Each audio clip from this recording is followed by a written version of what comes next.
importa se você está aqui porque você jejuou, subiu um monte, está em oração, viu anjos, ou se você entrou aqui porque você está fugindo da polícia, ou se você entrou aqui porque você está arrependido, ou porque você não tem um lugar melhor para ir. O que importa é que você está aqui. E Ele me mandou te dar um recado: avise a todos e a esse fraco que a nossa história ainda vai dar o que falar aqui na cidade de Imperatriz do Maranhão. E só quem crê nisso dá um grito para empolgar o coração desse pastor. Mateus tira uma foto de Jesus como rei. Marcos tira uma foto de Jesus como servo, como escravo. Lucas tira uma foto de Jesus como homem, mas não homem comum. No Evangelho de Lucas você vai encontrar mais de 30 vezes a expressão filho do homem. E homem com H. E o filho também. Lucas fala do homem perfeito. Se você olhar no Evangelho de Lucas inteiro, você vai encontrar algumas coisas que vai te fazer rir. Por exemplo, o Evangelho de Lucas é o evangelho que mais curas e milagres tem. Pergunte por quê? Porque Lucas é médico. Quando Paulo escreve a carta aos Filipenses, ele diz: está comigo Lucas, o médico amado. E como médico, ele era fissurado em doenças e curas. E como ele foi fazer um relato da vida de Jesus, ele viu que por onde Jesus passava, tinha curas. Então ele fez questão de relatar todas as curas. Era a maneira dele dizer assim: eu não curo, mas ele cura. Então Lucas desenha para nós um homem do ponto de vista do homem, um homem perfeito. Por que homem perfeito? Pergunte para mim, por que homem perfeito? Porque Lucas não é judeu, Lucas é grego. E todos os gregos tinham uma fascinação pelo corpo humano. Ora, é na Grécia que nascem as Olimpíadas. Foi na Grécia que nasceu essa história de homens e mulheres malharem os seus corpos. As academias, os templos do corpo humano nasceram na Grécia Antiga. Porque o grego tinha fascinação pelo corpo humano. Se você pegar as figuras, as imagens dos deuses gregos, você vai ver a perfeição deles. Todos bonitos, musculosos, as mulheres extremamente sexys e os homens extremamente viris, porque eles tinham uma tara pelo corpo humano, para que o corpo humano fosse perfeito. Então Lucas, como é grego e é médico, ele desenha um Cristo que não tem defeito. Ele desenha o Filho do homem, porque só há um Filho do homem, aquele que está sentado à direita de Deus Pai nesta noite, olhando para nós aqui nesse ambiente. Posso ouvir um glória a Deus? Mateus tira uma foto de Jesus como rei. Marcos tira uma foto de Jesus como servo. Lucas tira uma foto de Jesus como homem perfeito. Sobrou João. Sobrou quem? Pergunte para mim, João, pastor. João me faz respirar. João me emociona. Porque João não é erudito. João não é preparado. João não é escriba. João é sócio de Pedro na pescaria. Quando Jesus chamou Pedro, João estava com Pedro dentro do barco. Os dois são pescadores. Se são pescadores, são homens do povo. Se são homens do povo, são homens sem letra. São homens que não sabem ler nem escrever. Os evangelhos são atribuídos a eles, mas não foram eles que escreveram de próprio punho. Eles ditavam, a tradição era oral, e alguém no futuro escreveu os livros. Entenderam até aqui? Pois bem, agora João me deixa com medo. Pergunte por quê? Porque ele escreve em uma linguagem que um homem normal não escreveria. Você lembra como começa o evangelho dele? Dá arrepio. Ele diz assim: no princípio era o verbo, e o verbo era Deus, e tudo que foi feito por ele, e sem ele nada do que foi feito se fez. Ele veio para os seus, mas os seus não receberam. Mas a todos quanto receberam, deu-lhes o poder de serem feitos filhos de Deus. E é ele que mais tarde vai falar para mim que Deus é romântico. Oh glória, mexeu com o coraçãozinho aí. Vou falar de novo. É João que vai falar para mim que o meu Deus é romântico. Porque no seu texto áureo, no capítulo 3, versículo 16, ele diz: porque Deus amou o mundo de tal maneira que entregou o seu Filho unigênito para morrer em uma cruz, para que todo aquele que nele crê não pereça, mas tenha a vida eterna. Mateus desenha Jesus como um rei, Marcos como servo, Lucas como homem, João descreve Jesus como Deus. Nessas 4 figuras nós temos o céu e a terra se misturando. Se Mateus diz que ele é rei, é porque ele é Deus.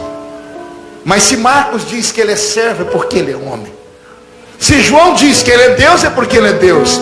Mas se Lucas diz que ele é filho do homem, é porque ele é filho do homem. Nesses 4 retratos eu tenho a perfeição da imagem de Cristo. Ele não é somente o Deus da guerra, ele é o homem que caminhou entre nós. Como Deus, ele grita para todos os que estão aqui, Imperatriz, nessa noite: vinde a mim, vós, os que estáis cansados e oprimidos, e eu vos aliviarei. Mas como homem, eu ouço ele gemendo, deitado na polpa do barco. O barco vai de um lado para o outro, e os discípulos começam a tirar água do barco, dizendo: vamos afundar. Até que alguém diz: acordem Jesus. Fique imaginando por que Jesus não acordava num barco que se chacoalha de um lado para o outro e está quase afundando. Não acorda porque está extremamente cansado.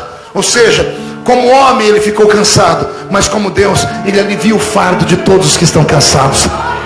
Como homem, ele senta em cima de uma pedra, olha para uma mulher, a mulher samaritana, e diz para ela: eu tenho sede, me dá um pouco de água para beber. E a mulher, de maneira truculenta, nega a água a ele. Aí sai o homem de cena e vem um Deus. E o Deus que vem fica de pé e diz a ela: ah, se tu soubesses quem sou eu, você me pediria água, e eu te daria uma água que quem bebe dela nunca mais tem sede. Como homem, podemos encontrar, se possível fosse, lá em Jerusalém, em um cartório, a sua certidão de nascimento. Porque como homem, ele teve mãe, mas não teve pai. Porque encontraríamos lá que ele é filho de Maria, mas Maria está desposada de um José que já é um homem do alto de seus 90 anos e não pode mais ter filho. Então como homem, ele teve mãe e não teve pai. Mas se olhássemos para o céu hoje e perguntássemos a Deus, ele ia dizer: como Deus, ele teve pai, mas não teve mãe. Porque o Pai sagrado é o eterno que está no céu. Então olha que coisa bela, as conjecturas que nós podemos fazer acerca da Bíblia Sagrada, dentro da visão do número 4. O número 4, portanto, é o número da plenitude. E esta é a palavra profética para esse ministério, pastor Amiraldo. Neste 4º ano, o Senhor coloca tudo que estava fora no lugar. O Senhor pega as peças que estavam desaparecidas do quebra-cabeça e vai encaixá-las. Um tempo de prosperidade, um tempo de visão perfeita, um tempo de glória, como nunca antes foi visto, está chegando pelas portas deste santuário. Bem-aventurado aqueles que ficarem aqui até domingo para verem com os olhos o que estão ouvindo a boca deste profeta falar. O vento vai soprar dos 4 cantos desse planeta e vai trazer força, vai trazer glória, vai trazer milagre, vai trazer batismo com o Espírito Santo, vai trazer construções. E se tem alguém que acredita nisso, não dê um grito agora. Agora é para dar um berro de glória a Deus, porque Deus está trazendo sobre nós o seu milagre. Aleluias.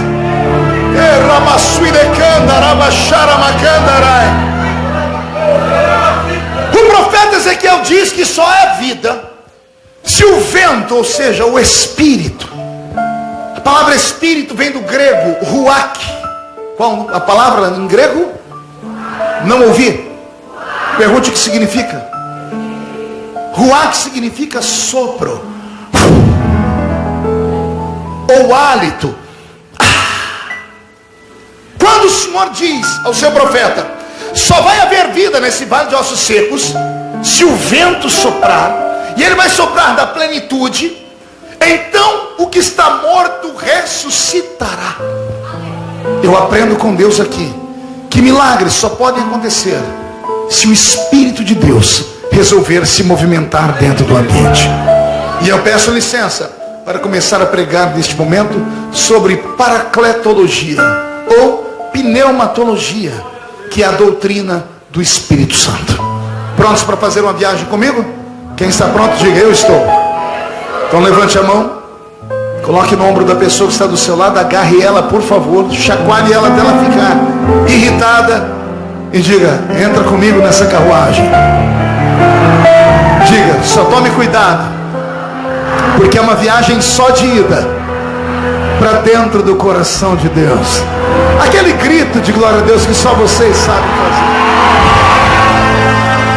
Puxa a música para mim, Robson.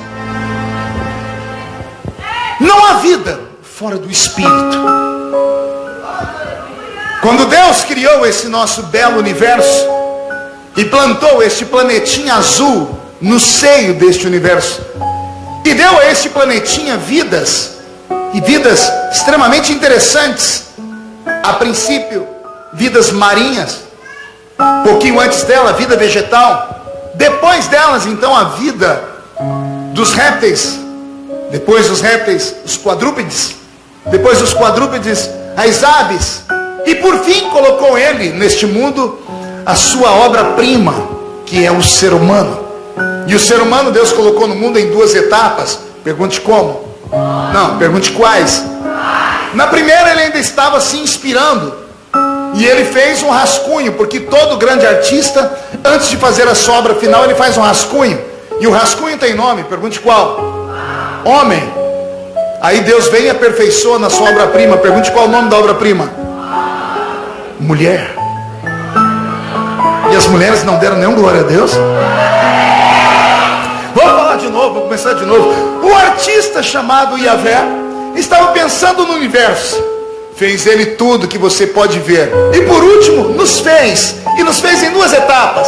Primeiro, ele fez um rascunho e chamou o homem. Aí ele veio e aperfeiçoou e fez a obra-prima chamada mulher. Quando eu era aluno de teologia, um idiota na sala de aula, o Abraão, escutou o professor falar assim: qual foi a última criação de Deus no mundo? E o Abraão disse: a mulher. E o pastor disse: parabéns, Abraão, você estudou a Bíblia. Aí o professor disse: e por que é que Deus fez a mulher por último? O Abraão, idiota, disse: para a mulher não dar palpite na criação, pastor. Olha como pensou rápido, miserável. E o professor disse: explica, Abraão. Ele disse: explica. Imagina Deus fazendo e a mulher atrás dizendo: se eu fosse o Senhor.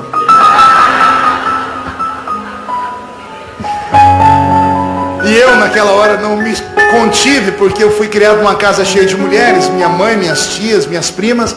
E eu falei: não, eu conheço mulher não é um problema. Pedi a palavra e disse: professor, eu tenho um outro pensamento. Para mim a mulher foi feita por último porque o homem não passou de um rascunho. A obra-prima é a mulher. O que seria de nós sem essas belas criaturas que Deus fez? Mas depois de elogiar, preciso dar um puxãozinho de orelha. Posso? Quando eu chegar no céu, vou arrumar uma confusão com o apóstolo São Paulo. Quer perguntar o porquê? Porque Paulo, quando quer doutrinar a igreja, ele manda um recadinho para nós homens. Porque ele nunca teve uma. É fácil dar palpite na vida dos outros, né?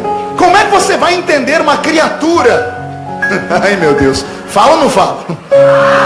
Como é que você vai entender uma criatura que sangra, se morre? Como é que você vai entender uma criatura que enxerga diferente de nós normais, seres humanos? Pergunte: como assim, pastor? Cadê os homens casados? Levante a mão aí para eu ver vocês, os sofredores. Me falem como é a tortura de vir para o culto com a família. O senhor fica pronto em 2 minutos e meio. Aí só senta na sala e a mulher está lá no quarto. 5, 10, 15, 1 hora, 2. E daqui a pouco começa a escutar os gritos lá dentro. Não tem nada para colocar. Achando que roubaram o guarda-roupa. Porque ela está falando que não tem nada lá. Aí o senhor chega no quarto, tem roupa caindo por cima da cama, no chão, guarda-roupa, está pendurado em cima. Tem roupa, não nada. Porque é uma criatura que enxerga diferente da gente. Por isso eu disse, quando chegar no céu, eu vou falar: Paulo, você está perdido na minha mão. Quando eu era jovenzinho na igreja, eu me converti, abri a Bíblia de qualquer jeito e caiu num texto que eu não devia ter lido. Pergunte qual? E Salomão teve 700 mulheres e 300 concubinas. Eu falei: tô feito. Eu falei: isso aqui é religião. Chamei o líder de mocidade e disse: quer dizer que a gente que é crente pode namorar todo mundo? Ele botou a mão na minha cabeça e disse assim: eu vejo não uma pomba gira, eu vejo um pombal girando na sua cabeça. Terrível. Ele falou, larga a mão disso, rapaz, você tem que... vai ser crente, vai se converter. Mas o Salomão, ele disse, Salomão era outra coisa, em outro tempo, em outra história. E eu confesso, fiquei morrendo de ciúme de Salomão. Mas quando eu me casei, eu tive uma paixão. Falei, coitado de Salomão. É sério, gente. Imagina quando a mulher da gente vai para o shopping com aquele cartão de crédito. Uma mulher, sozinha, com cartão, deixa a gente desequilibrado por 6 meses. Imagina 700 mulheres indo para o shopping com 700 cartões de crédito, mais as 300 concubinas. Depois ninguém sabe, porque o coitado quase perdeu a salvação. Está na Bíblia que Salomão quase foi para o inferno, porque no fim da vida ele se curvou diante dos ídolos das mulheres dele. Quando eu chegar no céu também vou arrumar uma confusão com Salomão. Pergunte por quê. Como não podia ter 1000, eu me apaixonei por uma única lá na igreja, a irmã Edileuza, que hoje é minha esposa. E a irmã Edileuza era linda. Eu morava num bairro muito pobre, e todo mundo da igreja tinha cabelo ruim. A Edileuza era a única que tinha cabelo liso. Então a gente olhava, todo mundo apaixonava por ela. Que era uma coisa diferente, não é porque o cabelo era liso, é porque ela era diferente, branquinha, filha de italiano. E eu chamei o líder da mocidade e disse, Marco, ele chamava Marco também, como é que eu faço para conquistar a Edileuza? Eu disse, vai, seja romântico, escreve uns versinhos para ela. Eu disse, os versinhos que eu conheço não vai prestar, que eu estava vindo do mundo, né? Eu falei, eu queria sim uns versinhos de crente. Tem versinho de crente? Ele falou, tem um livro inteiro na Bíblia só de versinho de crente. Eu disse, qual? Ele falou, Cantares de Salomão. Gente, eu me acabei. Eu fui para casa, eu li o livro de Cantares, eu decorei o livro de Cantares, eu ficava recitando como se fosse Shakespeare, porque é muito lindo. Você já leu o livro de Cantares? É um livro de poemas da Bíblia, coisa muito linda. E eu falei, o que é que eu vou escrever para ela? E eu, depois de ler várias e várias horas, eu escolhi o versículo mais tchan, porque eu sempre fui meio extravagante. Falei, eu quero chegar chegando, eu quero algo que cole, impacte, ela nunca mais me esqueça. Eu peguei o versículo que eu achei mais lindo, mais exótico, mandei para ela, escrevi um bilhetinho, coloquei embaixo assim, PS, por favor, responda na Bíblia. Eu falei, ela vai pegar o texto, eu pensei, ela vai responder assim, vem amado meu, vem saltando pelos montes. Está escrito lá no livro de Cantares. Eu falei, ela vai ler também, vai responder ali. Eu acho que o problema que deu foi o perfume que eu borrifei naquela carta. Porque tem uma época que a gente era idiota, a gente fazia isso. Foi a desgraça do almíscar, só pode ser.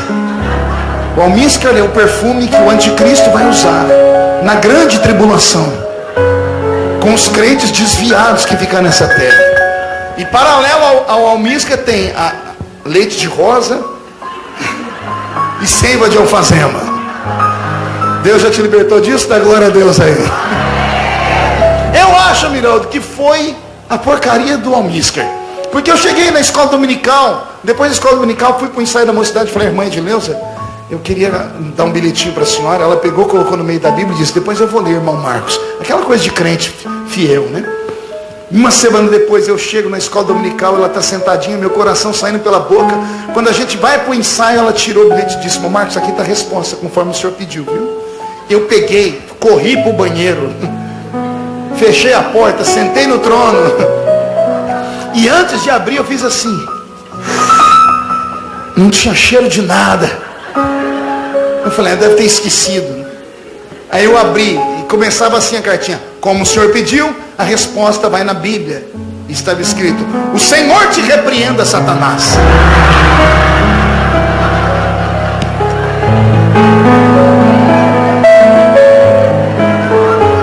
Para trás de mim. Você ri porque não foi você, bocó. Até hoje, o tempo passou, as coisas mudaram, mas até hoje quando eu toco nesse assunto, ela sai de perto de mim. Eu já dormi na sala 2 noites por causa disso. Eu tento puxar assunto, ela não quer falar comigo. Mulheres não entendem.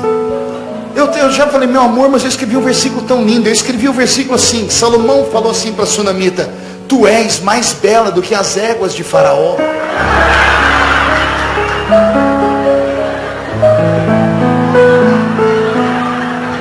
O quê?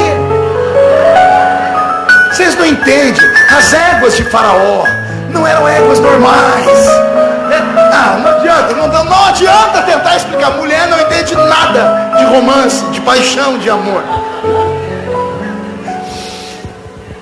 Esse vento que sopra sobre o mundo e que deu a Deus a inspiração para criar a raça humana, deu também à raça humana uma autoridade. Quando o homem estava deitado no pó da terra, veio Deus e soprou sobre a narina do homem. E ao soprar sobre a narina do homem um fôlego de vida, deu a este homem muito mais do que vida. Deu a este homem um elo de ligação entre o céu e a terra. O ser humano não é normal. Nenhum ser humano é normal. Pena que no meio da caminhada a maioria dos seres humanos não se encontram. Graças a Deus eu estou pregando aqui para uma pequena fatia de seres humanos que se encontraram. Todo ser humano carrega dentro dele o céu e a terra. Vou repetir. Todo ser humano carrega dentro dele o céu e a terra. E eu posso provar. Diga para mim, como, pastor? Porque quando começamos a cantar sobre o céu, você chora? Porque o salmista disse: a minha alma tem saudades do céu. Eu só posso sentir saudade do lugar de onde eu vim, do lugar onde eu conheço. Como é que eu posso sentir saudade de um ambiente que eu nunca fui, que eu não conheço? Parte de você veio da terra, parte de você veio do céu. Parte de você é matéria, o pó voltará ao pó. Parte de você veio de Deus, o fôlego de vida, o espírito voltará a Deus, porque foi Deus quem o deu.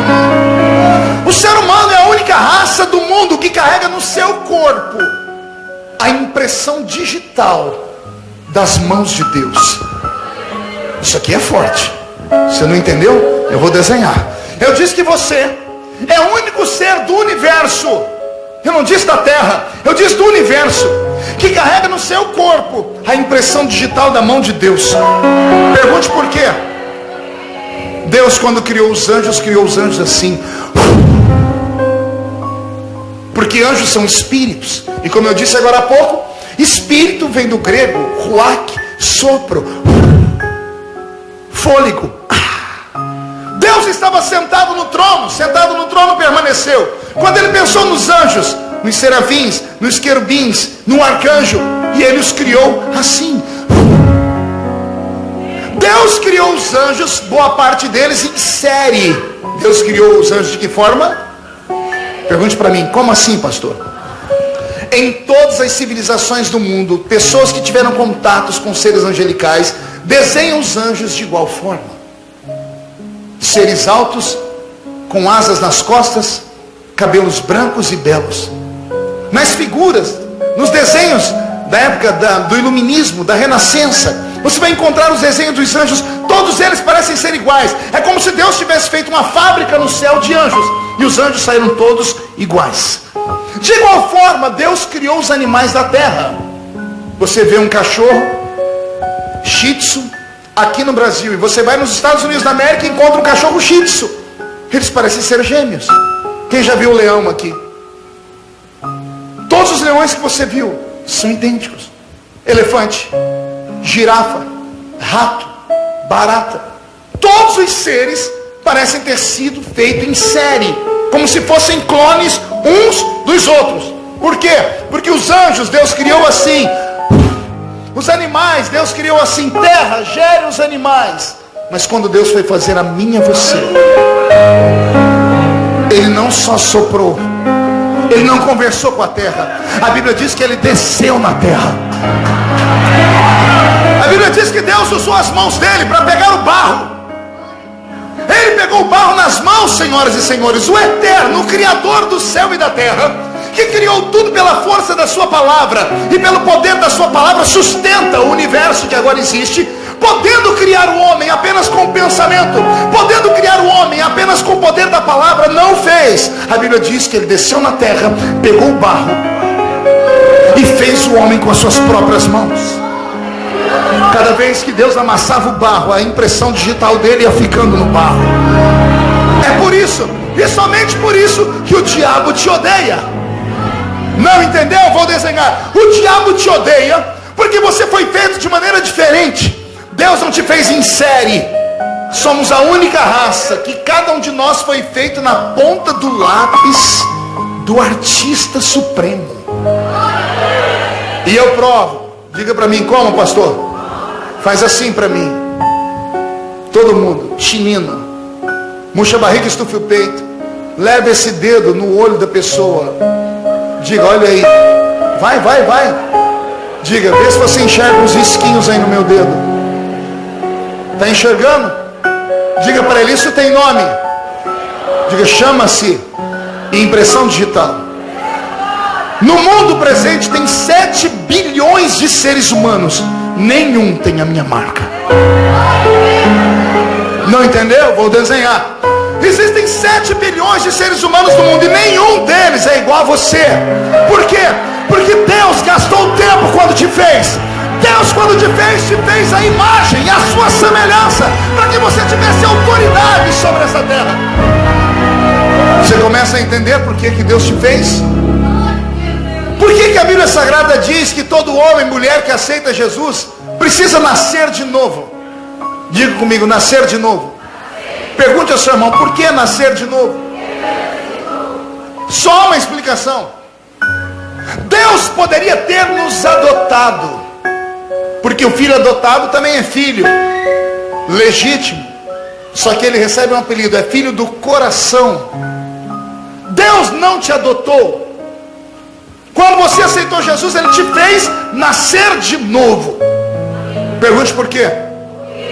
Porque o filho que nasce do pai herda características do pai.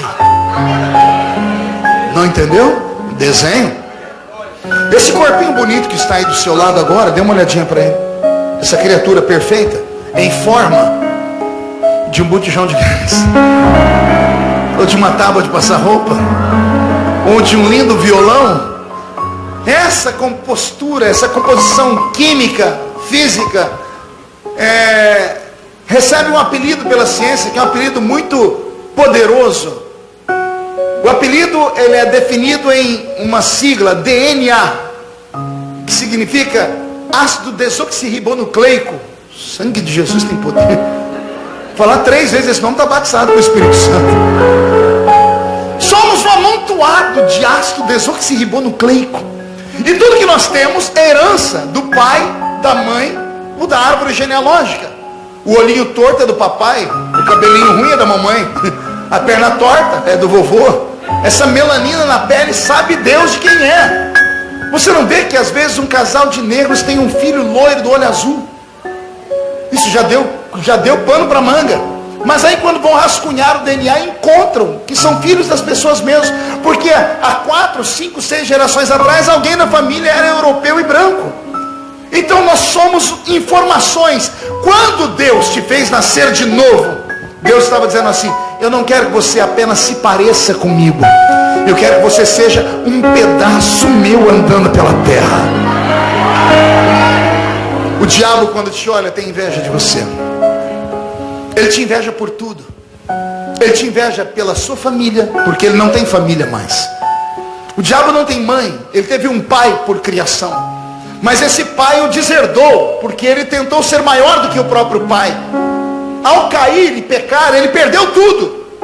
Ao perder tudo, ele foi banido do céu. Ao ser banido do céu, ele criou um reino para ele, um reino completamente desorganizado. Que eu diga às pessoas que conhecem aqui o presídio de Pedrinhas: facção A é endemoniada, facção B é endemoniada. Tem demônio nas duas facções, e as duas facções vão e brigam e arrancam a cabeça um do outro. Demônio brigando com demônio. Um reino dividido não subsiste. O diabo, além de não ter família, tem um reino completamente perdido.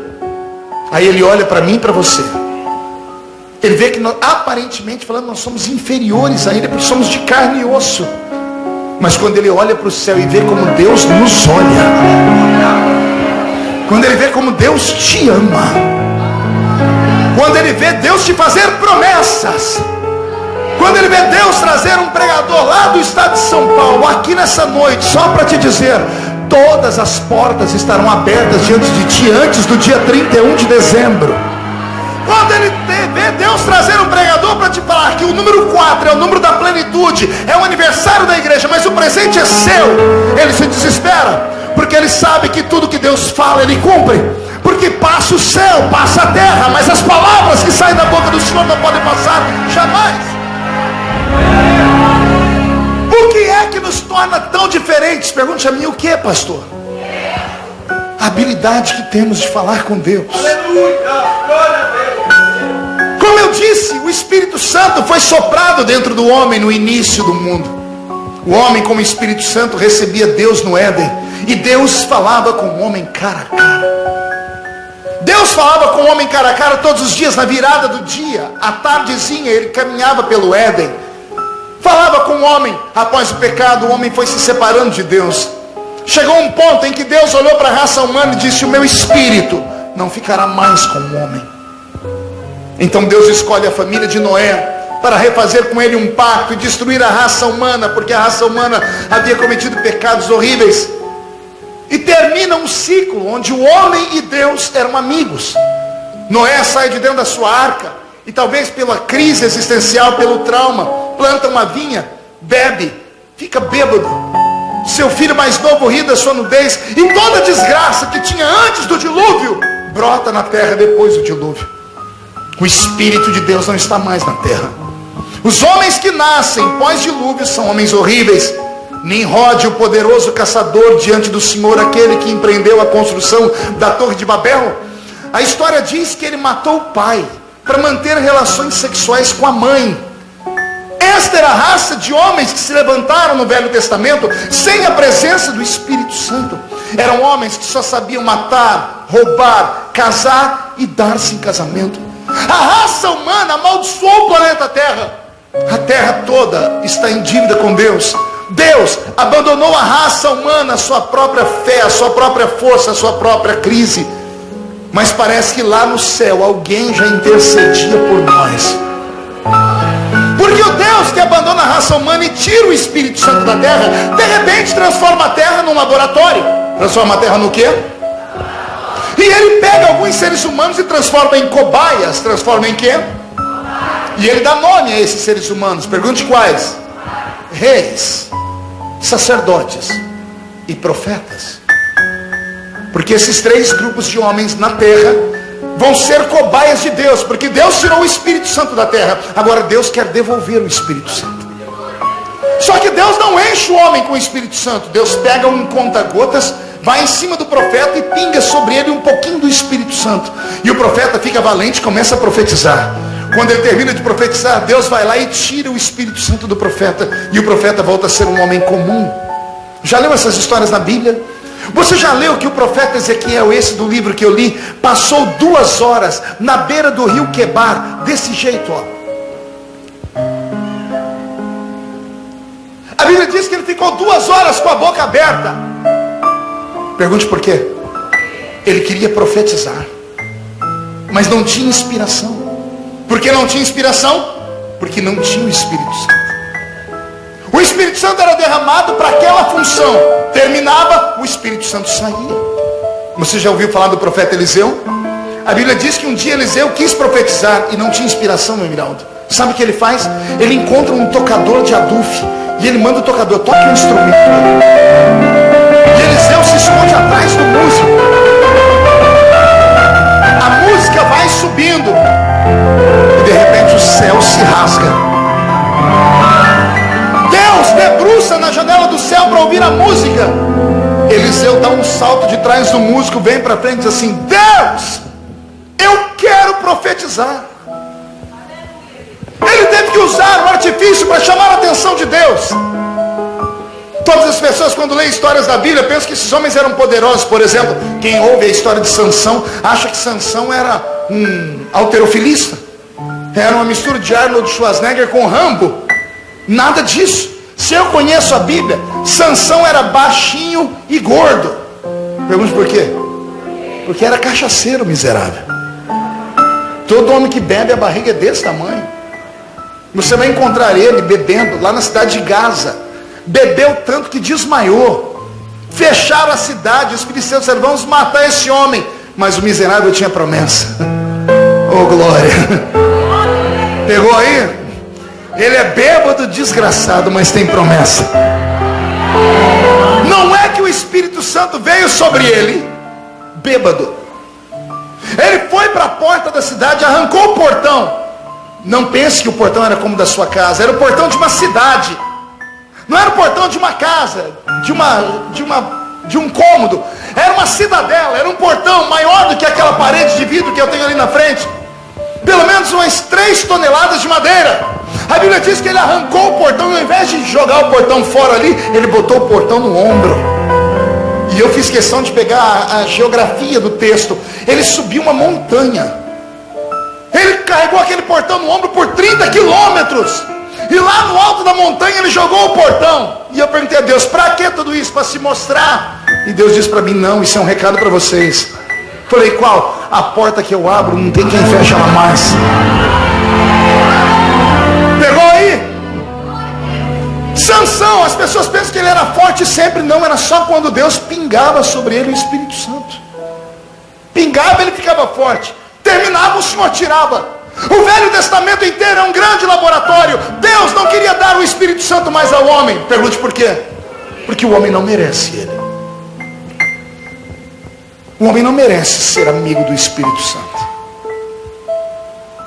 Todas as vezes que nós, como igreja, lembramos do Espírito Santo, atribuímos a ele a força da água, ou do vento, ou do óleo, ou do fogo. Esses 4 elementos. Mas o Espírito Santo não é um elemento. Ele é Deus. Eu vou repetir. O Espírito Santo não é água, não é vento, não é óleo, não é fogo. Embora água, vento, óleo e fogo sejam símbolos dele, ele é muito mais do que tudo isso. Ele é Deus. O problema é que nós, seres humanos, temos uma dificuldade terrível. Pergunte com o quê? Nossa mente é muito limitada. Também pudera. Dizem os cientistas que quando um ser humano consegue usar 10% do seu cérebro, ele já é quase um gênio. Olha só. Os cientistas que estudam neuropsicanálise dizem que nós só conseguimos usar 10% do nosso cérebro. Como usamos tão pouco do nosso cérebro, não temos condições de compreender Deus. Quando a Bíblia Sagrada diz Pai, Filho e Espírito Santo, falamos que o Espírito Santo é a terceira pessoa da Trindade. Sim ou não?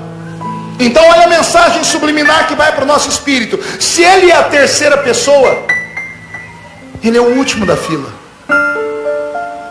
A mensagem que fica subliminar na mente do crente é que o Espírito Santo é menor do que Jesus.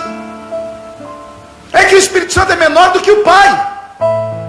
Isso está errado. Ele não é menor do que o Pai.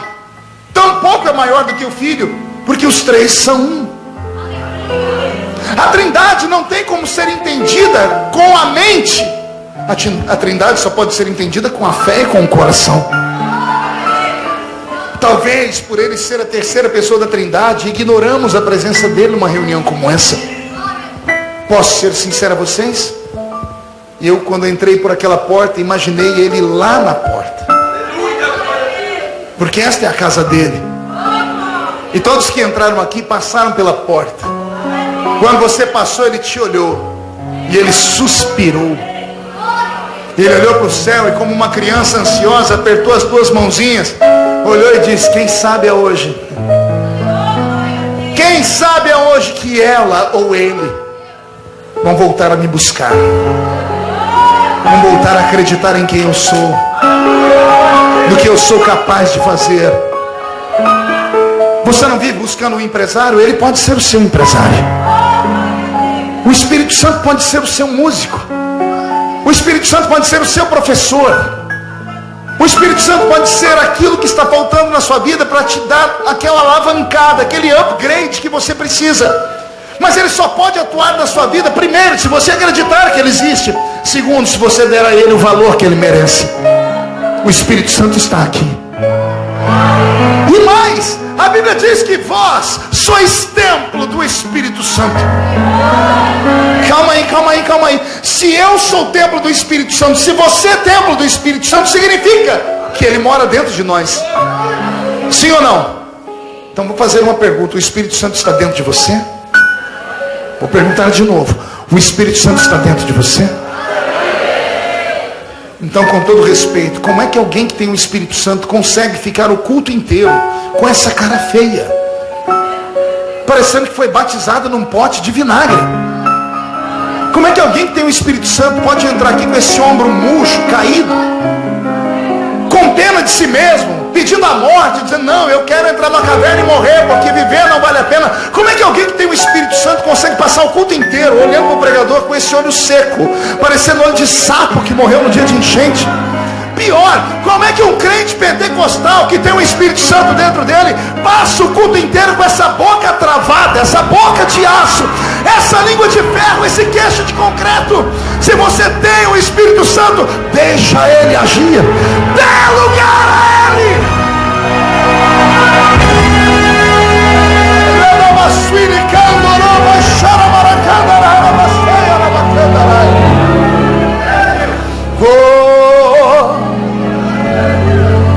Ele está aqui. Ele é invisível, eu não posso vê-lo, mas eu posso senti-lo. E a vontade dele nesta noite é arrancar você do fundo do poço, é entrar dentro da sua casa, expulsar os demônios que estão atormentando a sua família, é pegar na sua mão, garota e garoto, e entrar com você na universidade e te transformar em um Salomão de tanta sabedoria. A vontade dele é pegar toda a riqueza que há em Imperatriz do Maranhão e colocar na sua mão. A vontade dele é te dar dons como nenhum outro ser humano ainda teve nessa terra. Mas ele não pode fazer isso. Pergunte por quê? Porque como Deus, ele estabeleceu um limite. Ele te deu um livre-arbítrio.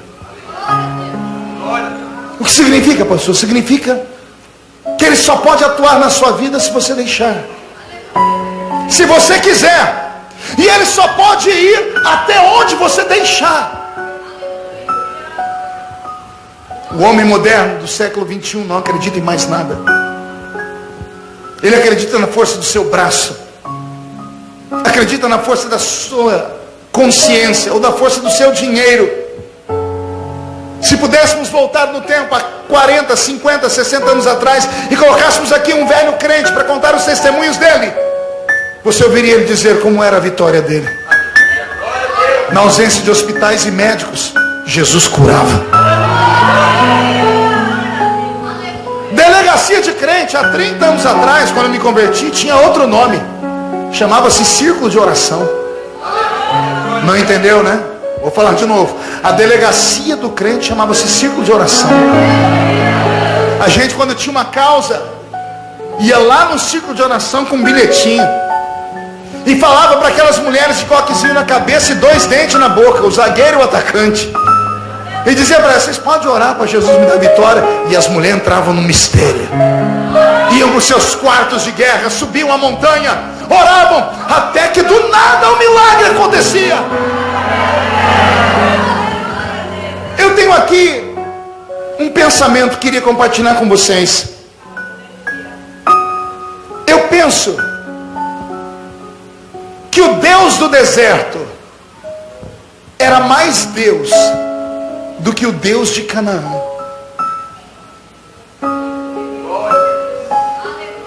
Eu penso que Deus preferia o povo no deserto do que em Canaã. Quer perguntar o porquê? Porque no deserto eles precisavam dele para tudo. No deserto ele era pai e mãe. No deserto ele era cozinheiro. No deserto ele era estilista. No deserto ele era churrasqueiro. No deserto ele fazia sombra. No deserto ele acendia uma coluna de fogo. No deserto ele era o bombeiro deles. Quando tinham sede, a rocha de Meribá jorrava água. No deserto Deus não dormia. Deus trabalhava 24 horas por dia. Enquanto Israel dormia, os anjos fabricavam os pães no céu. 5 da manhã os pães já estavam na porta das tendas. Aí quando Israel entrou em Canaã, não precisaram mais de Deus, porque agora tem comida, tem roupa, agora tem tudo, tem água. Então parece, senhoras e senhores, que quanto mais modernos vamos ficando, mais distante de Deus vamos vivendo. Antigamente, quando íamos pregar, orávamos e pedimos uma inspiração. Hoje, a minha geração, quando quer pregar algo, entra no Google. Quero falar sobre o sangue de Jesus. Digita sangue de Jesus, vem 50 mil mensagens. Hoje, esse aparelhinho que nós carregamos a tiracolo, e não nos esquecemos dele para nada, nos esquecemos da Bíblia. Esses dias uma irmã esqueceu um filho lá na minha igreja. 5 crianças, um ficou deitado nos bancos. Daqui a pouco ela voltou, esqueci uma criança minha, mas o celular desgraçado estava na mão dela. O homem moderno se esqueceu de algo que está escrito na Bíblia. Por se multiplicar a iniquidade, o amor de muitos se esfriaria. E por se multiplicar a ciência, os homens e mulheres se perderiam. O Espírito Santo nunca mudou. O Espírito que operava nos cultos quando eu era criança é o mesmo que está aqui. Só que quando eu era criança, no meio desse culto já tinha gente dançando e profetizando, falando em línguas e interpretando línguas. Pergunte por quê? Porque os crentes criam, os crentes buscavam, os crentes entendiam. Quando Deus transformou o mundo num grande laboratório e Ele começou a derramar o Espírito Santo sobre algumas pessoas, Ele percebeu que isso era bom. Então Ele começou a ampliar o seu leque. A Bíblia diz que um dia Moisés estava falando com o sogro dele, Jetro, e ele disse: eu não estou dando conta, porque o povo é muito grande, são 3 milhões de pessoas. E Jetro diz a ele: escolhe homens e reparta com eles a sua carga. Moisés foi falar com Deus, e Deus disse para ele: boa essa ideia, escreve 70 nomes de homens. E Moisés escreveu. E o Senhor disse: eu vou tirar do que eu te dei e vou dar para esses 70 que estão na lista. Olha como Deus era. Deus não poderia ter dado àqueles homens uma outra experiência, mas o homem não merecia o Espírito Santo. Então Deus tirou do que deu para Moisés e repartiu com 70 homens. A história é interessante, leia na Bíblia depois. 2 desses 70, 2 estavam fora do arraial. O nome deles era Eldade e Medade. E os 2, quando foram cheios do Espírito Santo, começaram a pular e a profetizar no meio da rua. Um enxerido viu os 2 pulando. Ao invés de ir lá e abraçar eles para receber do mesmo Espírito, foi até Moisés para entregar os 2. Josué parou ele e perguntou o que ele ia fazer. E ele disse a Josué: quero falar para Moisés que tem 2 homens pulando e profetizando fora do arraial. Isso é um escândalo. Josué entrou na tenda, falou para Moisés e disse: eu posso ir lá e matar os 2? Moisés ficou de pé e disse: ô Josué, quem dera, não somente os 2 lá fora, quem dera, não somente os 68 aqui dentro, porque eram 70, 68 com 2, 70. Quem dera todo Israel fosse cheio do Espírito Santo. A vontade de Deus, portanto, era derramar o seu Espírito sobre toda a raça humana. 835 anos antes de Jesus nascer, Israel vive a sua pior seca, a sua pior crise. A crise é tão grande que as pessoas que estão casadas abandonam seus casamentos ou as suas luas de mel e vão morar no meio da rua. A situação é tão grave que a Bíblia diz que os homens que criavam vacas, pegavam as vacas resolveiras e levavam para o meio da rua, para que o sol as queimasse e elas balissem e mugissem, para chamar a atenção de Deus. A Bíblia diz que as mulheres que tinham as suas crianças que estavam desmamadas, deitavam as crianças no chão quente, para que o choro das crianças chamasse a atenção de Deus, porque Deus havia virado as costas para a raça humana. O choro subiu ao céu. Deus tomou um profeta por nome Joel e disse: avise ao povo que eu recebi a oração deles. Joel subiu em cima de uma pedra, olhou para a nação e disse: vou profetizar. E olha o que Deus diz através da profecia dele: eis que nos últimos dias derramarei do meu Espírito sobre toda a carne. Vossos filhos e vossas filhas profetizarão, vossos jovens terão visões, os vossos velhos sonharão sonhos. Naqueles dias, diz o Senhor, derramarei do meu Espírito sobre os servos e sobre as servas, sobre os que estão perto e os que estão longe, e virá o terrível e grande dia do Senhor. E a lua se converterá em sangue, e o sol se converterá em trevas, porque o dia do Senhor será terrível. Deus abriu os lábios dele e fez uma promessa para a raça humana. Ele disse: o espírito que eu tirei de Adão, eu vou devolver para vocês. Mas não é de qualquer forma. Há todo um ritual. Atravessamos o livro do Velho Testamento para o Novo, Malaquias para Mateus. Entre Malaquias e Mateus nós temos um período chamado interbíblico, 400 anos que Deus fica sem falar com a raça humana. Parece que Deus havia abandonado o homem, mas Deus fez uma promessa, e tudo que Ele promete Ele cumpre. Ele deixou escrito na sua palavra: não sou homem para mentir, não sou filho do homem para me arrepender das coisas que eu prometo. E Ele prometeu que derramaria o Espírito dele sobre toda a carne. Então, 400 anos depois que Deus fica sem falar com a raça humana, lá no início do Novo Testamento, aparece um barbudo usando uma roupa feita do pelo do animal. Ele entra em Jerusalém gritando: arrependei-vos, porque é chegado o reino de Deus sobre a terra. Um dia esse homem está batizando na beira do rio Jordão, e ele vê um homem descendo, e ele diz: eis aí o Cordeiro de Deus que tira o pecado do mundo. Esse homem vai batizar esse Cordeiro de Deus, e as pessoas perguntam: que homem é esse? Que até João para ouvir. João escutou e gritou: esse é o homem que eu digo para vocês, que eu não sou digno de desatar as alparcas dos seus pés. Eu, na verdade, vos batizo com água para arrependimento, mas ele vos batizará com o Espírito Santo e com fogo. Percebe? A primeira profecia do Novo Testamento é sobre o Espírito Santo. Ele vos batizará com o Espírito Santo e com fogo. Passa o tempo, Jesus Cristo está terminando os seus dias na terra. Ele chama os seus discípulos e faz a eles a seguinte ordem: ficai em Jerusalém, até que do alto sejais revestidos de... não ouvi. Ficai em... ficai onde? Em Imperatriz? Pergunte ao seu irmão: por que Jerusalém?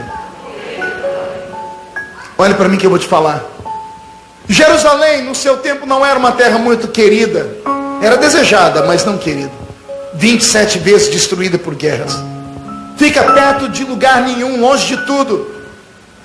Tudo em Jerusalém maltrata a gente. As pedras maltratam a gente, a água maltrata a gente, o oxigênio maltrata a gente, o sol maltrata a gente. Todas as vezes que eu vou a Jerusalém, eu fico imaginando o que foi que Deus viu nesse lugar aqui. O dia que você for lá, você vai ver. A água é saloba, as pedras são claras, arde os olhos da gente. Você só sofre naquele lugar. E todo mundo quis aquela terra. Eu perguntei a Deus: por que o Senhor não diz ficai na Fenícia, até que do céu sejais revestidos de poder? Porque a Fenícia sim era a capital de todos os barcos da navegação do mundo antigo. Por que Deus não diz ficar em Atenas, a capital do intelecto do mundo antigo, onde só tinham pessoas inteligentes? Por que Deus não diz ficar no Egito, que era a mãe de todas as culturas e desenhos de obras artísticas que haviam na terra? Não, Deus diz ficar em... Pergunte a mim por quê, pastor?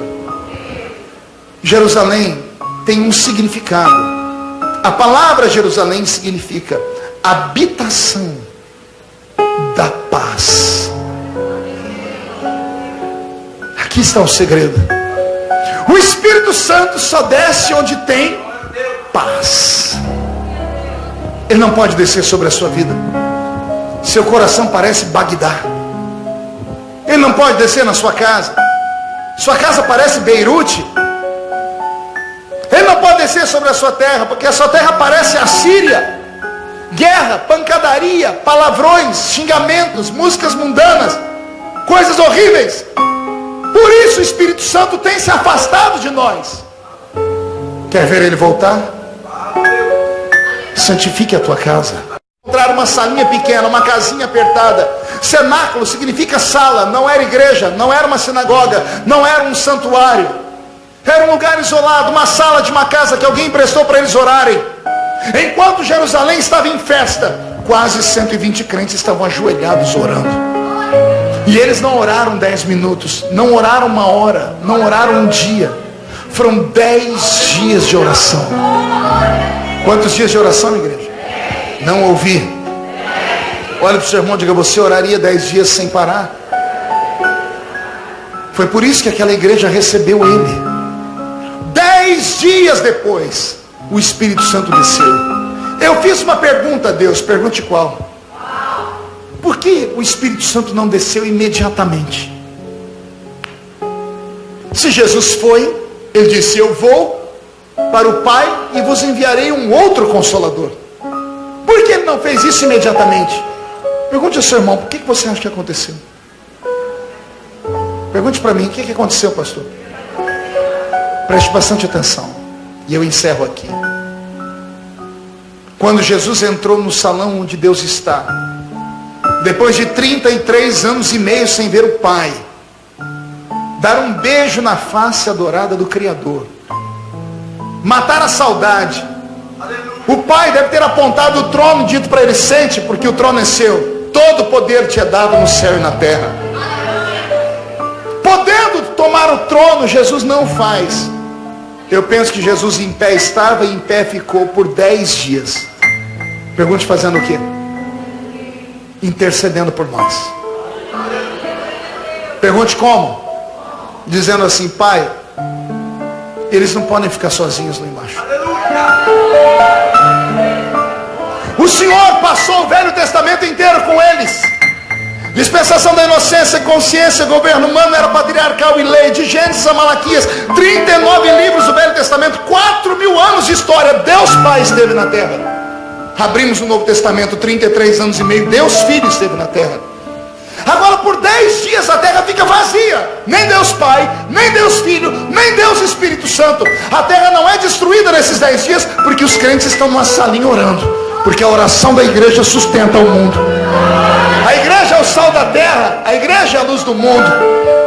Nesses 10 dias Jesus olhava para o Pai, acredito, dizia assim: Pai, manda, Pai, manda o Espírito Santo. E eu imagino o Pai olhando para ele dizendo assim: não posso. Por que não, meu Pai? Porque o homem não merece. Eu imagino Jesus falando: papai, eu já alertei eles. Eu disse a eles: se pecarem contra mim, tem perdão. Se pecar contra ti, tem perdão. Mas se pecar contra o Espírito Santo, não há perdão. Olha que coisa interessante, igreja. Na Trindade Divina tem uma personagem que é tão sensível, e eu me emociono, pastor. É tão querida, é desprovida de maldade, é desprovida de violência, é desprovida de angústia e tristeza. A única coisa que ele faz é confortar. A única coisa que ele faz é consolar. Já leste na Bíblia que é ele que intercede por nós com gemidos inexprimíveis? Consegue imaginar um Deus que, sendo Deus, quando te vê doente, machucado, caído, traído, ao invés de te abandonar, te segura nos braços e geme, e intercede ao Pai com gemidos que o homem não consegue entender, gemidos inexprimíveis. E Jesus disse: se pecar contra mim, tem perdão. Pode falar o que quiser de mim, disse Jesus. Se quiser falar do meu Pai, também pode falar, mas não fale do Espírito Santo. Por quê? Porque ele é puro. Quando ele desceu no dia do batismo de Jesus, ele desceu em forma corpórea de uma ave. Que ave era, igreja? Uma águia? Um urubu? Um papagaio? Forma corpórea de uma? Não ouvi de uma? Quero ouvir um coral. Forma corpórea de uma? Você sabe por quê? A pombinha é a única das aves que não tem fel no seu estômago. E mais, você nunca verá uma pombinha ciscando uma carniça. Uma águia, por mais poderosa que seja, ela mata, ela destrói. Uma pombinha não. Por isso que é símbolo da paz. Quando Noé soltou lá na arca, ele soltou uma pombinha que viajou por 3 vezes. Na primeira vez ela voou, não teve lugar para pousar, voltou. Na segunda vez ela voou, não teve lugar para pousar, voltou carregando no bico um ramo de oliveira. E depois ela voou e não voltou mais. Era Deus falando todas as viagens que ele faria sobre o mundo. Na primeira vez ele voou no Velho Testamento inteiro. Pousou no coração de Abraão, Abraão enxotou. Pousou no coração de Davi, de Moisés, eles enxotaram. No coração de Sansão, eles enxotaram. No coração de Salomão, todos os homens enxotaram. Não tendo lugar para pousar, voltou para o céu. Aí a porta do céu se abre e vem a pombinha de novo. Agora vem em forma de Deus Filho. Não tendo lugar para pousar, porque os homens mataram ele. Ele volta para o céu, carregando no bico um raminho de oliveira. Ele é a oliveira verdadeira. Nós, jambuzeiro bravos, que fomos nele enxertados. Aí depois Noé abriu a janelinha, ela saiu de novo e não voltou mais. Por quê? Porque está aqui conosco nessa noite. Não é mentira. Não é palavra persuasiva de pregador. O Espírito Santo é real. E Ele está entre nós. E nesta noite, termino como comecei. A ordem de Deus foi que esse Espírito saísse dos 4 cantos da terra e viesse sobre este santuário para ressuscitar sonhos, para ressuscitar famílias, para ressuscitar projetos, para ressuscitar ministérios. Ele quer te devolver tudo que você perdeu, mas Ele quer que você acredite que Ele existe de verdade.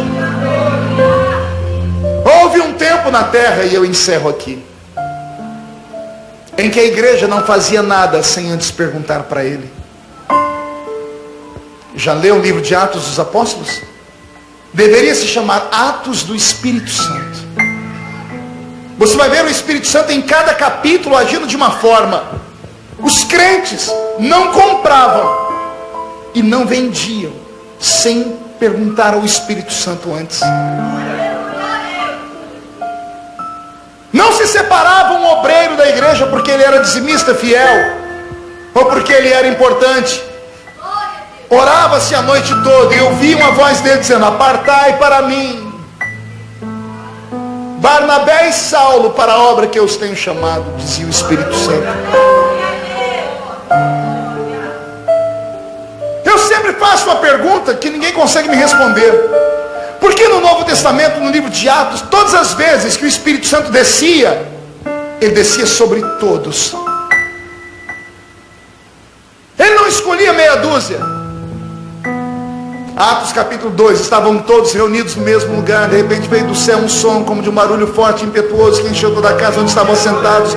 Foram vistos por eles línguas repartidas como que de fogo, as quais pousaram sobre cada um deles, e todos foram cheios do Espírito Santo. Atos capítulo 10, Pedro está pregando em Cesareia Marítima, na casa de um pagão chamado Cornélio. Pedro diz: e enquanto eu pregava, caiu o Espírito Santo sobre todos que estavam na casa. Filipe está em Samaria e ele diz: enquanto eu pregava, caiu o Espírito Santo sobre todos que estavam naquela casa. A pergunta que eu faço é essa: por que que naquela época o Espírito Santo, quando caía, caía sobre todos? E hoje eu estou aqui pregando a 1h15, tem crentes chorando, tem outros falando em línguas, mas tem uns que não param de mascar essa desgraça do chiclete. Tem uns que não param de abrir a boca de sono, olhar para o relógio, lixando a unha, não vê na hora do culto acabar. Por quê? Nos deterioramos com o passar do tempo, não damos a Ele o valor que Ele merece. Mas eu venho como mensageiro de Deus, venho como atalaia nesta hora para dizer: se Ele encontrar aqui dentro um remanescente, se o Espírito Santo encontrar aqui nesta igreja um grupo de homens e mulheres loucos, malucos, apaixonados, que acreditam, que vão subir o monte, que vão orar, que vão jejuar, e Imperatriz do Maranhão será sacudida pelo maior avivamento que ela já ouviu falar na história. E se tem alguém que acredita e que se candidata a esse cargo, dá um grito para acordar a cidade inteira, por favor.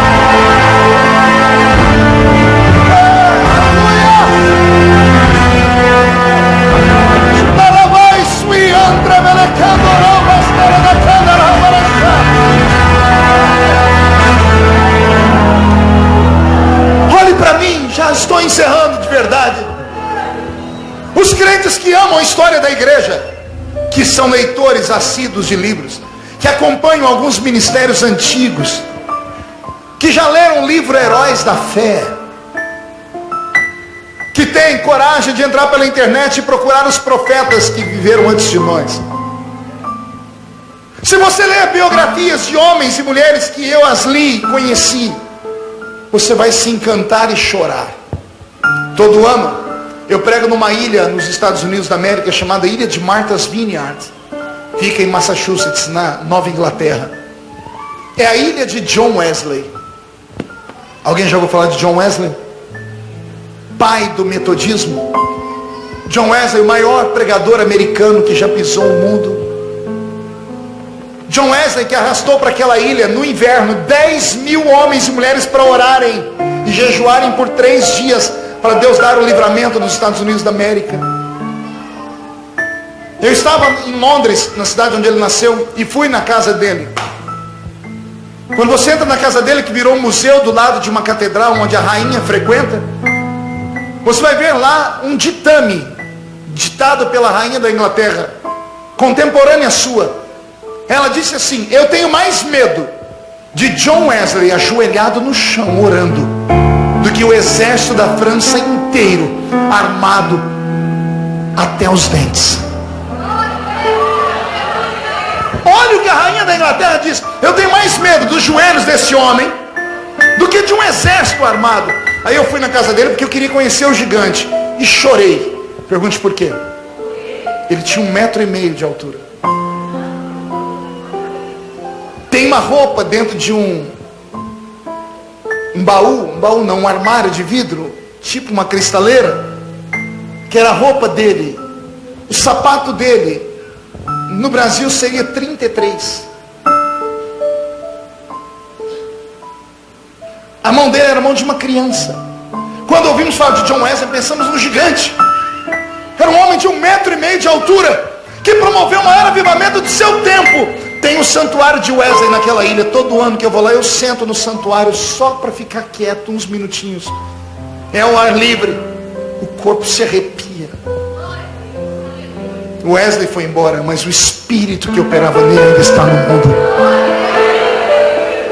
Eu estava pregando numa cidadezinha dos Estados Unidos da América, no estado de Connecticut, e à noite fiquei sabendo que o pastor Benny Hinn ia pregar. Foi a primeira vez que eu vi o pastor Benny Hinn pregar, e eu fui para o estádio vê-lo pregar. Era o maior pregador do mundo. Falei, quero ver esse maior pregador do mundo. Me apresentei como brasileiro, me deixaram sentar na tribuna de honra. Era um estádio para mais 100 mil pessoas. Quando aquele homem chegou para pregar, ele me escandalizou. Ele agarrou o microfone e disse assim: brothers and sisters, I'm sorry, but I'm so tired. I'm so tired. I need some rest now. Entenderam tudo aí, né? Ele disse: irmãos e irmãs, eu quero pedir desculpa a vocês, mas eu estou extremamente cansado e eu preciso descansar. E ele disse: eu posso pregar sentado? E o povo disse amém. Ele botou uma cadeira e sentou. E eu falei: esse é o maior pregador do mundo? Ah, se eu pego esse microfone. Olha o assembleiano. E ele começou a pregar, mas ele pregava, foi me dando um sono. E não era só em mim não. E ele começou a falar: Zaqueu subiu na árvore, e aquelas histórias que daqui a pouco estava o ginásio quieto. Ele parou, ficou em pé e disse: uau, he's here. Ele está aqui. I'm feeling your presence. Estou sentindo a sua presença. Come on, Holy Ghost. Come on, Holy Spirit. Diz: vem, Espírito Santo.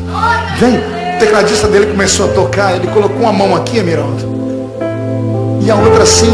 E ele começou a dançar.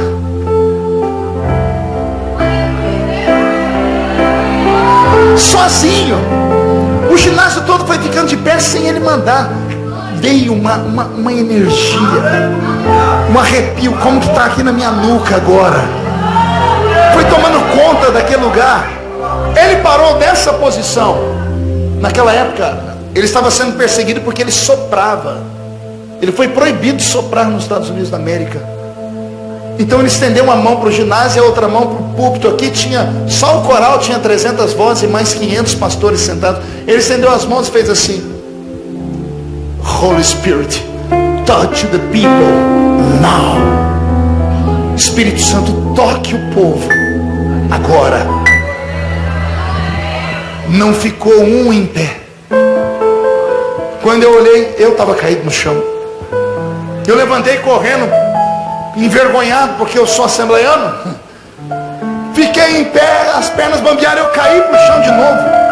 Eu saí me arrastando para a cadeira, procurando a cadeira. E quando eu olhei, tinha um monte de gente se arrastando também. Quando eu sentei na cadeira, eu falei: meu Deus, o que é isso? É um apocalipse. Eu nunca tinha visto aquilo. Daqui a pouco tinham 2 padres na tribuna, de batina. Eles foram se arrastando e chegaram no pastor Benihim e agarraram as pernas dele. O pastor Benihim tomou um susto e disse: What happened? What happened? O que está acontecendo? E eles falaram: queremos ser como você. E ele disse assim: This is possible, but change your life. Ele disse: isso é possível, mas mudem de vida. Um padre olhou para o outro, arrancaram a batina, o terço: queremos ser como você. Escute. Daqui a pouco, um tumulto de gente querendo dar testemunha. Eu olhei e vi um homem com a cadeira de roda no ombro. Chegou perto do pastor Benihim. O pastor Benihim disse: coloque a cadeira no chão. Ele disse: não posso. Ele disse: por que não? Porque eu fiz um voto. Minha mulher me chamou para vir para cá. Eu disse que você era um falso profeta. E eu falei que se Jesus me curasse, eu carregaria a cadeira no meu ombro até na minha casa.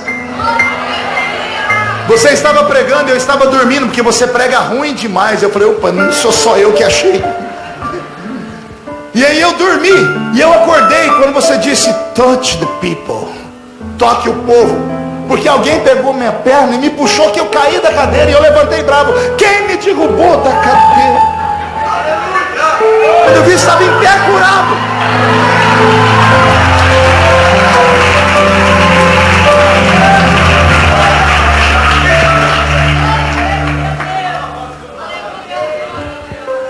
Aleluia. Esse homem recebeu a unção num culto às 5:30 da manhã, na Pensilvânia, quando ele foi ouvir uma mulher pregar. Escute aí, senhoras. Ele foi ouvir uma mulher pregar, Kathryn Kuhlman. Ele diz que às 5:30 da manhã ela entrou no culto, e com ela entrou a glória de Deus. Ele diz que ela começou a cantar e ela teve uma crise de choro. E ela dizia assim: não machuquem o meu amigo, porque ele é tudo que eu tenho. Ela falava do Espírito Santo. Ele disse que ela não pregou, ela só ficou nisso naquele dia. E uma glória tomou conta do povo. Ele, que era gago, saiu dali gago, chegou em casa, deitou na beliche no 2º andar. Ele disse que ele acordou no dia seguinte, sentou na cama e lembrou daquela mulher, ela dizendo: ame o Espírito Santo, chame ele para ser seu amigo, tenha um relacionamento íntimo com ele. Ele disse que sentou na cama gaguejando, disse assim: good morning, Holy Spirit. Ele disse: bom dia, Espírito Santo. Quando ele saiu da cama, pulou no chão, caiu e ficou 8 horas caído no chão. Levantou curado para se transformar no maior pregador do mundo. Lá na casa de Wesley, há 80 anos atrás, na ilha, uma criança que se perdeu do grupo de professores, porque a professora tinha aula de religião, levou as crianças para conhecerem a casa do pai do avivamento. E ela disse que Wesley orava do outro lado da cama. E as crianças perguntaram: como a senhora sabe? A professora mostrou do outro lado da cama, na madeira, 2 bolas escuras no chão, feitas pelo joelho de Wesley, que amassou a madeira de tanto que ele orava. E a professora disse: Deus procura um novo Wesley. Na hora de ir embora, uma criança se perdeu. As monitoras procuraram pela ilha, chegaram na casa. Quando abriram a porta do quarto, não viram ninguém. Quando foram saindo, escutaram um gemido. A professora abriu a porta, foi lá do lado da cama e tinha uma criança ajoelhada no mesmo na mesma marca do joelho de Wesley, só que o Wesley era adulto e a criança era muito pequena. A criança esticou as perninhas, por isso que ninguém via ela. E a professora falou que ouviu a criança dizer assim: Deus, eu quero ser o novo Wesley. Deus ouviu a oração dessa criança. Essa criança ainda está viva hoje. Chama-se Billy Graham, o maior pregador americano. Benny Hinn, John Wesley, Catherine Kuhlman, Billy Graham, todos tiveram a mesma experiência. Soltaram a mão dos homens e pegaram na mão do Espírito Santo.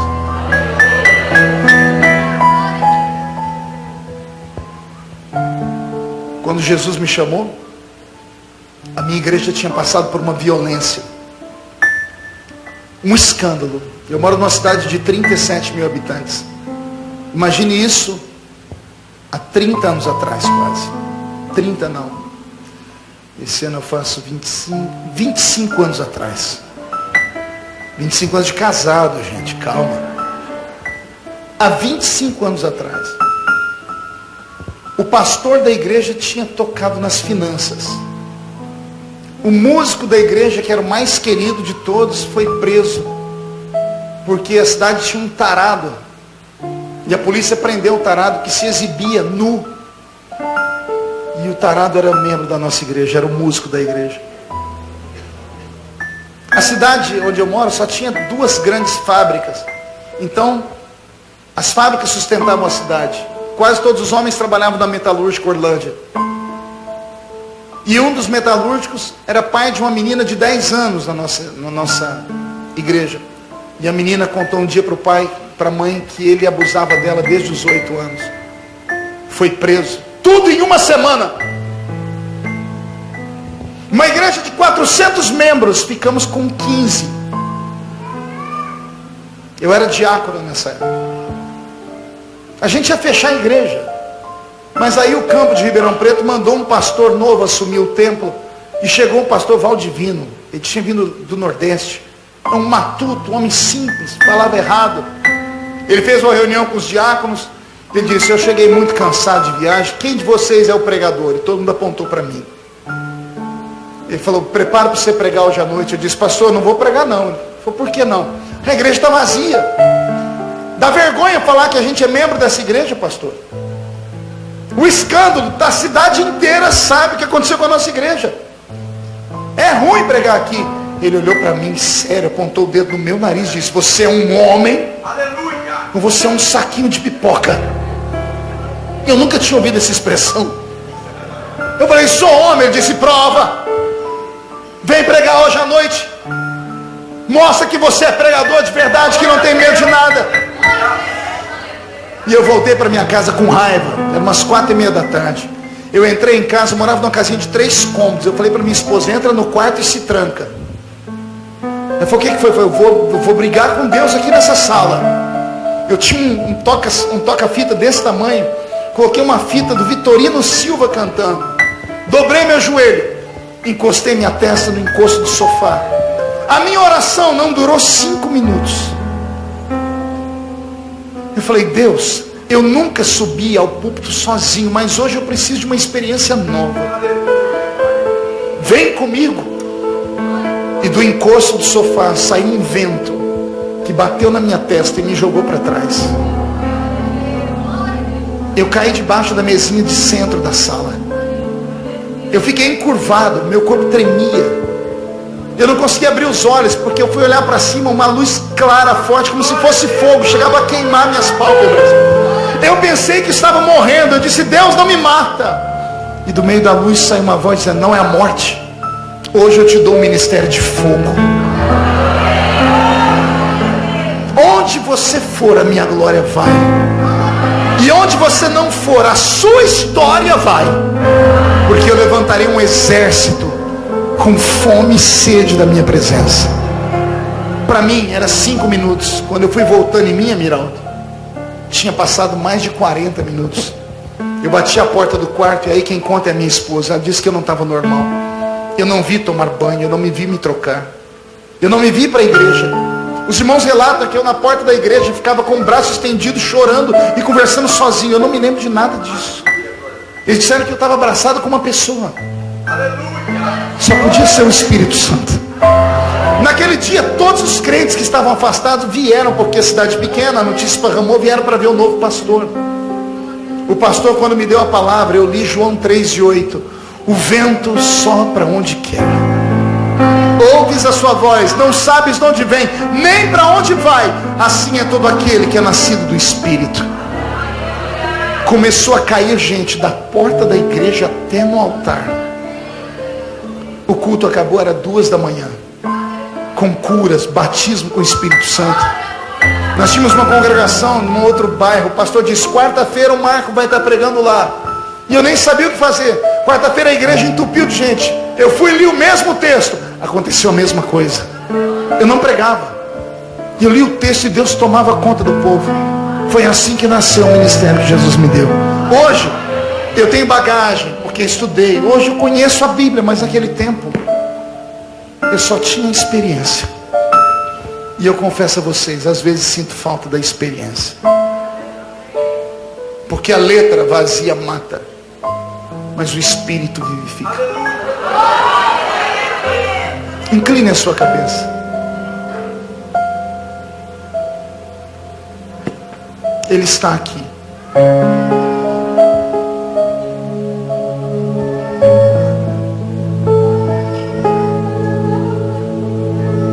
Ele está em busca de alguém. Ele procura um amigo nessa noite. Ele procura uma amiga nessa noite. Ele é tão querido. Ele só queria um abraço nessa noite.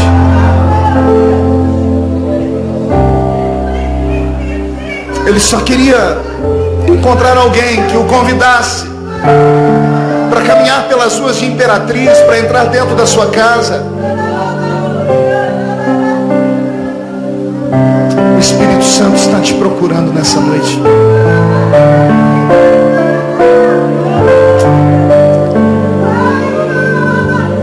Está ficando de pé.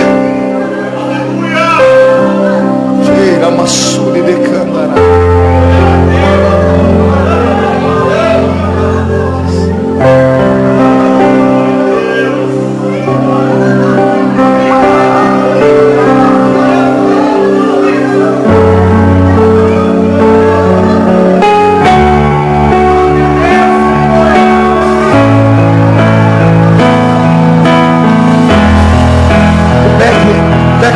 Pode nos ajudar?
Quem está do seu lado?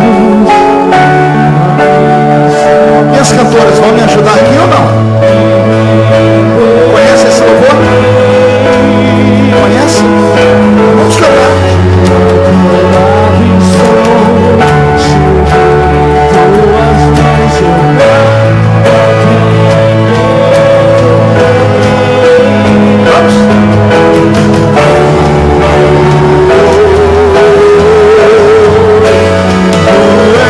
Santo, ó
pessoas aqui dentro por quem o Espírito Santo está apaixonado nessa noite. São homens e mulheres que andam lutando contra si mesmos, tentam firmar os seus passos na rocha e não dão conta. Homens e mulheres que foram expulsos, excomungados dos seus ministérios. Esperavam que você fosse um super-homem, uma mulher maravilha, e quando descobriram que você era só um ser humano, acharam melhor te expulsar da igreja. E você foi excluído, excomungado. A Bíblia diz que tudo que é desligado na terra é desligado no céu. É por isso que você não tem mais alegria de viver. O seu nome foi riscado do livro da vida. A igreja quis fazer o papel do Espírito Santo. E a igreja erra quando faz isso. Quem convence o homem não é a igreja. Quem convence o homem da justiça, do juízo e do pecado é o Espírito Santo. E Ele te trouxe aqui nessa noite para te dizer que Ele te ama. E que você ainda vai ser pastor, garoto. E a senhorita será uma grande obreira. Você ainda vai gravar um CD de música e a sua música vai ser cantada em vários idiomas. Mas só há uma maneira dele cumprir o que ele prometeu. Você precisa voltar. Vou pedir para abrirem o corredor aqui para mim. Abra o corredor para mim. Feche os olhos, incline a cabeça. Se você tiver coragem de sair do seu lugar e vir aqui perto de mim, eu vou orar pela sua vida nessa noite. E tudo que foi roubado da sua vida, Deus vai devolver. Pastor, mas se eu for aí na frente, o que vão falar de mim? Quem fala de você não paga as suas contas. Não morreu na cruz do Calvário por você. Mas se você sair do seu lugar e vir aqui perto, eu vou orar para Jesus devolver para a sua vida tudo que foi roubado. E quero pegar na sua mão, porque eu sei que você é uma guerreira, você é um guerreiro. Os homens desistiram de você, mas Jesus não. A igreja vai inclinar a cabeça. Eu quero saber onde está a primeira pessoa. Tem coragem de vir? Abre o caminho, por favor. Deixa as pessoas virem. Eu estou te esperando. Isso, chega aqui perto de mim. Deixa eu tentar pegar na sua mão aqui. Atravesse aqui o cantinho, olha. Fique aqui. Fique aqui perto de mim, meu irmão. Se vocês abrirem o corredor, as pessoas vão conseguir vir. Isso. Pode chorar.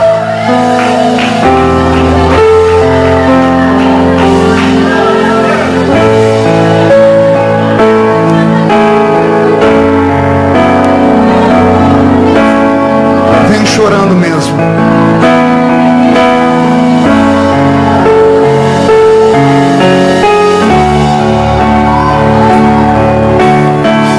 Pastor Amiral, pessoas afastadas da igreja, dos caminhos do Senhor.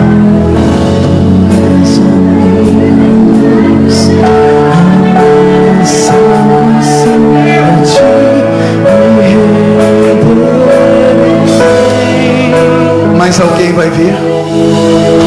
Se ao teu lado estou, seguro em tuas mãos, eu nada temerei.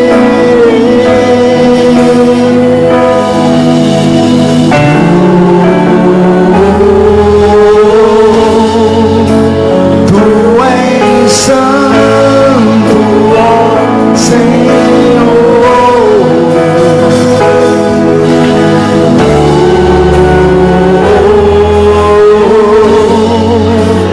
Tu és digno de glória.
mãos para cá.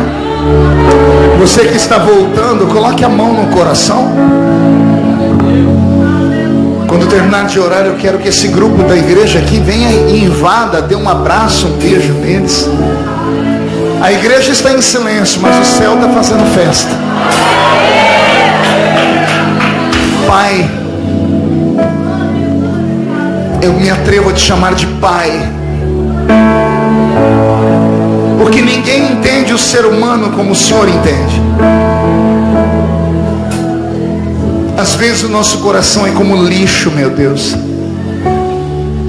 Às vezes a nossa mente, ó Pai, é como um deserto. A nossa natureza é ruim. Se o próprio apóstolo Paulo orou assim, meu Deus: o bem que eu quero fazer não faço, mas o mal que não quero faço todo dia.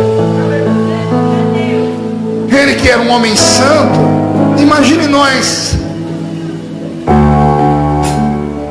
Mas é na nossa dificuldade, na nossa perversidade, é na nossa fraqueza que nós te encontramos, Pai. Espírito de Deus, amigo das horas incertas,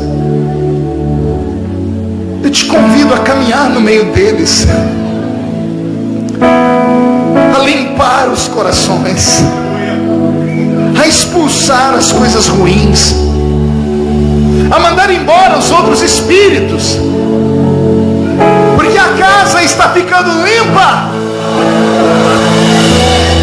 Oh, a casa está ficando limpa. O sangue de Jesus perdoa os pecados, cai sobre as nossas vidas e nos purifica.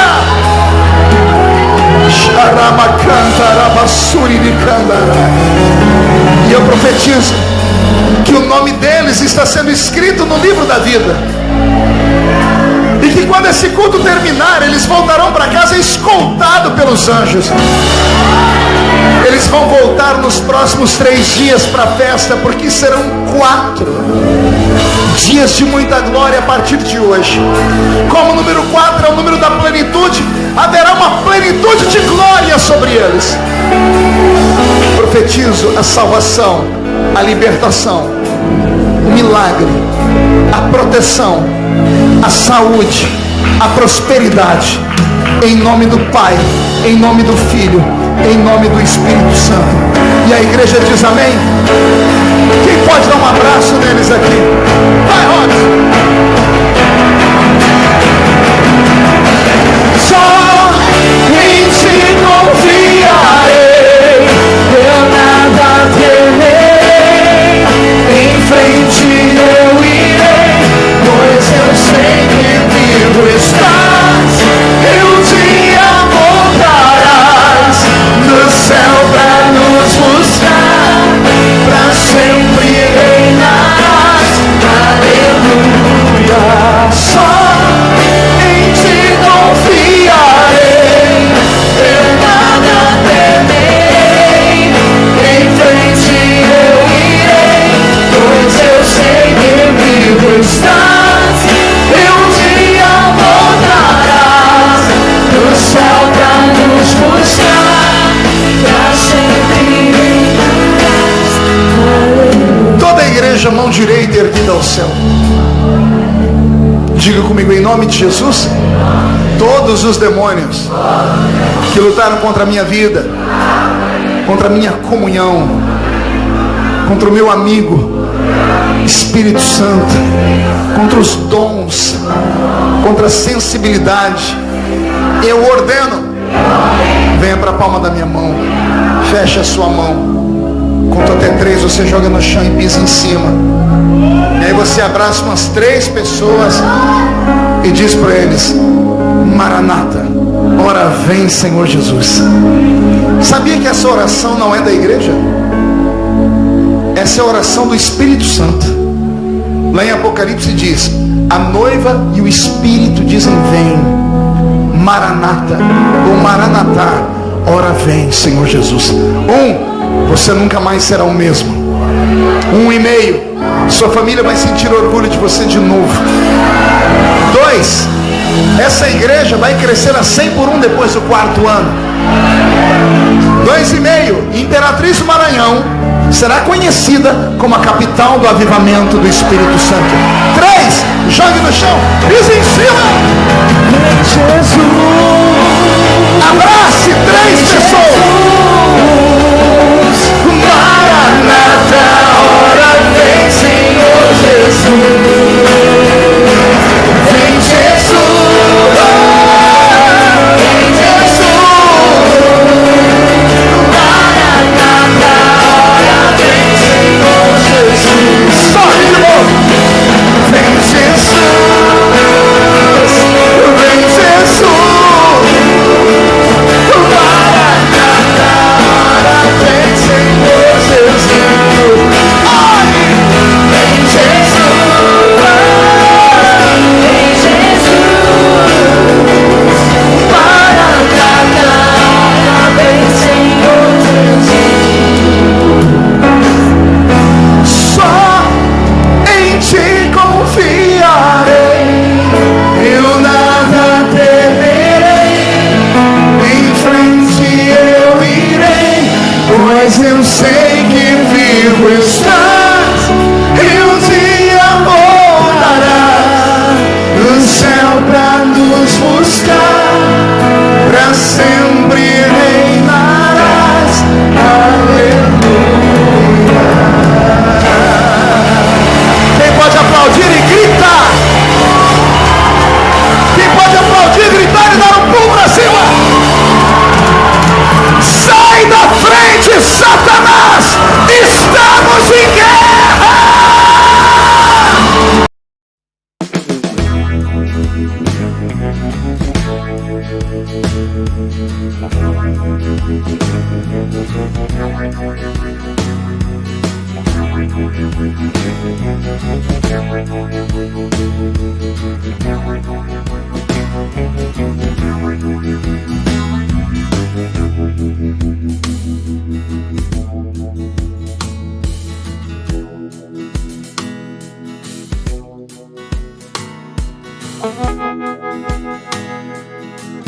Thank you.